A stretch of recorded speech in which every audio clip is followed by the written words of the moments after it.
già il riaprire gli alberghi per lavorare quanto 2 mesi forse con solo clientela italiana era un problema, rappresentava un problema gravissimo.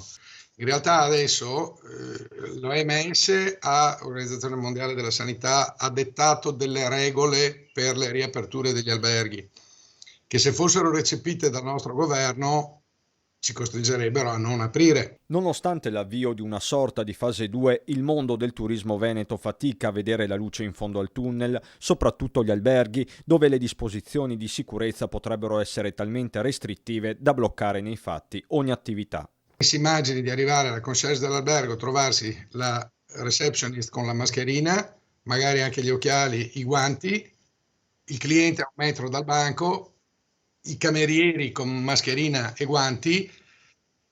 È una situazione che non rende piacevole una vacanza, ci induce a pensare a un livello di tensione all'interno dell'albergo micidiale. Insomma, alberghi come ospedali, quanto di più distante ci possa essere da un'idea di vacanza, senza considerare i profili di responsabilità per eventuali contagi, c'è poi la fetta principale dei turisti.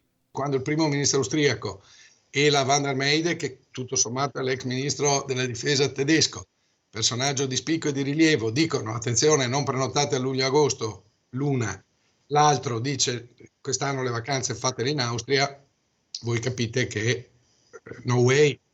Turismo sorvegliato speciale dallo stesso Zaia, in Veneto la voce vale 18 miliardi ed è quella principale, ovvio che la preoccupazione sia massima. Spero che si possa assolutamente pensare che questa stagione non sia persa, perché persa la stagione vuol dire veramente che ci va male.